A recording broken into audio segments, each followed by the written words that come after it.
The Cleveland Browns are back to being perennial playoff contenders, but they still have plenty of room to grow and take that next step. Here's how. Yes, I'm ready to take the next step. You asked for it and we delivered. It's Fan Friday, and you, the fans, chose today's topic for Point of View. Don't forget to leave a comment down below and let me know what you think the Browns need to do to take the next step. No one has all the answers, but I think they're off to a great start this offseason. Of course, anything is better than the product they put out on the field for the better part of the last 30 years, but we don't need to relive that. The franchise hit its turning point when it hired Minnesota Vikings offensive coordinator Kevin Stefanski to be the head coach in 2020.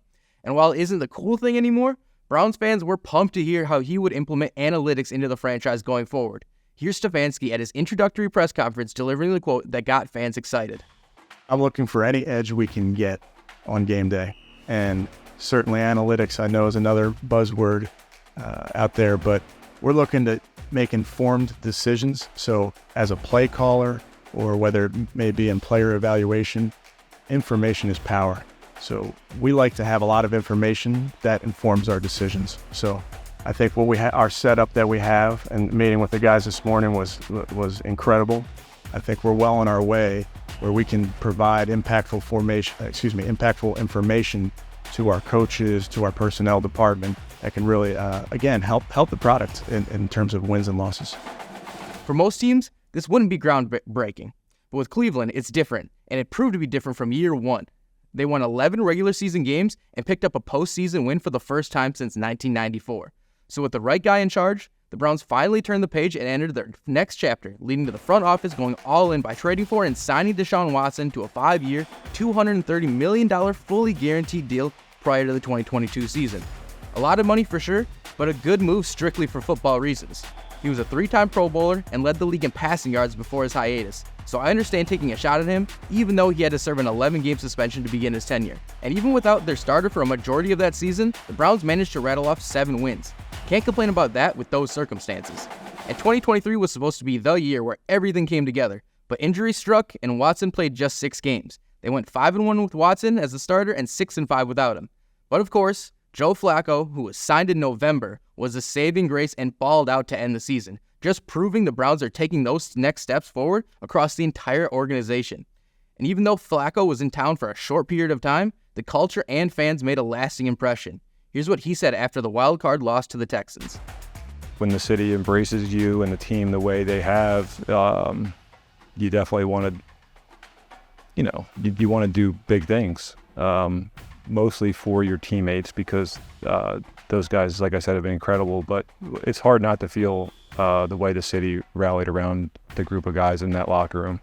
So you do. I mean, that's another reason why we love the NFL. It's the fans. And as crazy as they can be, it's what makes the game. And we are, in part, you're not necessarily thinking about it, but that's what it's about. It's about getting these communities excited about, their team. That's what we like to do here. We love NFL. We like to get excited about teams. So I can't thank the organization, my teammates, the city enough. I mean, it stinks the way it ends, but it was a lot of fun, and I'm grateful for the time that we had.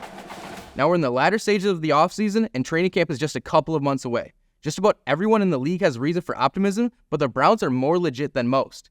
Deshaun Watson is expected to be fully healthy by training camp. They traded for Jerry Jeudy, and they signed or re-signed impact players like Zadarius Smith, Jordan Hicks, and Nyheim Hines. And I know Nick Chubb is going to miss the start of the season, but he should be back at some point, and hopefully will rejoin a team that's pushing for a division title. And that title isn't going to be just handed to them.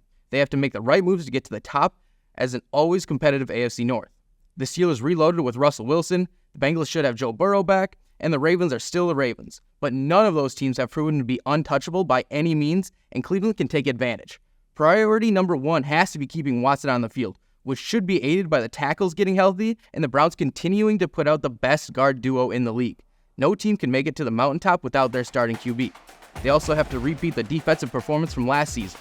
While they were 13th in points given up, no one allowed less yards than the Browns. I'd expect that to translate better this year in terms of points on the board. We know Myles Garrett is going to do his part, but they need to get the most out of their young players because I think a few of them could turn into stars. Jeremiah Owusu-Koramoah had a Pro Bowl season and is just 24 years old. He's far from done improving. Martin Emerson and Greg Newsome II had 14 passes defended each, and both are just 23. And with veterans like Garrett, Smith, and Denzel Ward, the young players have plenty of role models to look to. And if the defense can repeat their performance while the offensive line keeps Watson on his feet, it'll just come down to how the skill positions shake out. Adding Judy to play across from Amari Cooper is a huge step towards that goal. Here's what Judy said about playing next to the veteran wideout.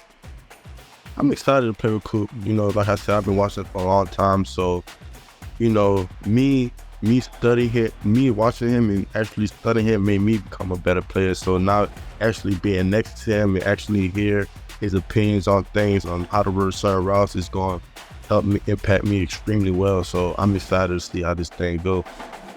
Getting back Chubb is essential to the offensive plan, but the onus is on Stefanski to get the explosiveness. They were first in explosive run rate last season, but just 14th through the air. With the new weapons, both should sneak into the top 10. I realize I am basically the entire team and what needs to go right to make the next step, but newsflash, winning a Super Bowl is really hard, and even if all of this happens, there's no guarantee. But all of this is very possible with Watson at the helm, and I think that's what separates the Browns from most of the other contenders. And speaking of Deshaun Watson, his old team is doing pretty well for themselves. For more on how they've built a contender after trading their franchise QB, check out this past episode of Point of View. Enjoy the weekend, and we hope to find you here again next week.